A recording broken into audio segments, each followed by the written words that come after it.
गरिमा खन्ना जी। राधे राधे महाराज जी। महाराज जी, मन को नियंत्रित करना बहुत कठिन है। महाराज जी, आपने अपने मन को कैसे नियंत्रित किया? भगवान के भरोसे और कठोर वैराग्य, दो चीजें हमारे जीवन में रही।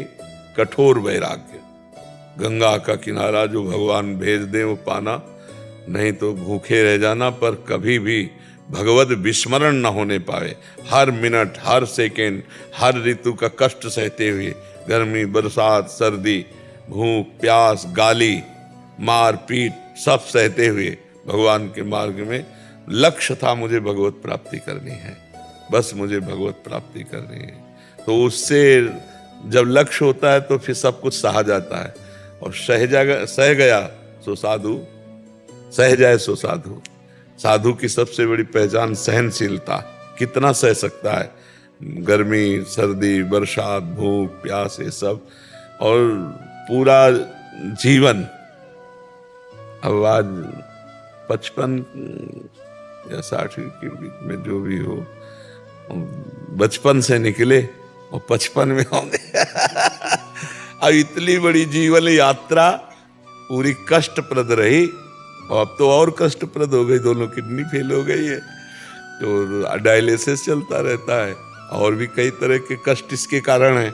जिसे आप पानी नहीं पी सकते, आप सब्जियां नहीं पा सकते, बहुत तरह के कष्ट इसमें ब्रेक है किडनी खराब होने पर। बहुत तो भगवान का भरोसा और भगवत प्राप्ति की लालसा, इन दो बातों ने संसार में हमें विजय दिला दी। जो मन को वश में करना बहुत कठिन है, वो स्वाभाविक, क्योंकि गंगा के किनारे मन को दौड़ाने के लिए स्थान नहीं, और लक्ष्य भगवत प्राप्ति, तो निरंतर भजन में लगे रहना, तो चांस ही नहीं मिला।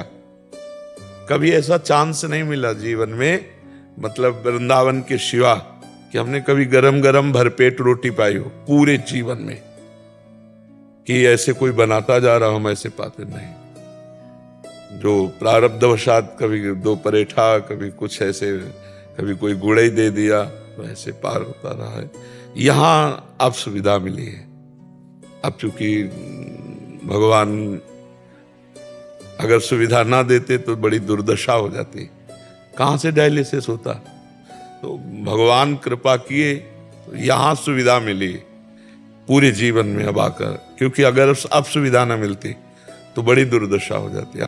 इतनी सब व्यवस्था कैसे होती? जहाँ भोजन की सुविधा ली थी वह कैसे होता? तो देनहार कोई और है, देते रहते दिन रैन। उनको लगा कि अब व्यवस्था की जरूरत है, तो भगवान व्यवस्था कर दी। अरे जी, पूर्व में कोई दोस्त नहीं रहे आपके? गंगा किनारे वाले का दोस्त कौन बनेगा? महादेव बनेंगे, दूसरा कौन बनेगा? भगवान किसी का कोई दोस्त होता है जब कुछ हो पास ना, तब दोस्त होता है ना। हमारे पास भगवान के सिवा कुछ था ही नहीं। एक अचला, कमंडल, छड़ी, इसके सिवा कोई है नहीं, तो दोस्त कौन होगा ना? जब दोस्त नहीं तो दुश्मन का सवाल क्या होता है? दोस्त किसी, सब हमारे भगवान हैं, इतनी मान्यता है। सब में मेरे प्रभु विराजमान, वही कृपा करके दर्शन दे ले आए, और उसी भाव से मिलते हैं। किसी से अपनापन नहीं, आज तक किसी से अपनापन नहीं। हमारी श्री जी हैं, जो मंत्र दिया वही फोन नंबर है। श्री जी से बात करो, श्री जी हमारी है, लाडली जो हमारी है, दूसरा कोई नहीं। बस अब धीरे धीरे यात्रा अंतिम की तरफ जा रही, तो और प्रसन्नता है कि पूरा जीवन निकल गया, कोई अब अंतिम जा रहे हैं भगवान की तरफ। धीरे धीरे रोज का रोज जा रहा है। अब किडनी डायलिसिस हो रहा है, तो कोई दवा तो नहीं है ना, वो तो केवल अंदर की जो पोटेशियम है, क्रिएटिनिन है, इन्हीं को निकलता है। तो वो तो फेल ही है ना। अब वो कितने दिन चलेगी फेल? और अभी जब तक सेवा होगी तब तक चलाते रहेंगे। उन्हीं का खेल है, उन्हीं के बल से चलता है। तो भगवान का आश्रय और लक्ष्य भगवत प्राप्ति, इसने हमारे मन को बांधे रखा, अन्यथा बहुत कठिन था, बहुत कठिन था। जहां हमें कष्ट मिलता वहीं भगवान किसी न किसी रूप में हमको सहयोग देते और समझाते, टूटना नहीं है, आगे बढ़ो, आगे बढ़ो। तो भगवान की कृपा बल से लक्ष्य भगवत प्राप्ति, उसी से सब भगवान कृपा करके फिर कोई न कोई संत महात्मा ऐसे मिलते जो हमसे ज्यादा वैरागी।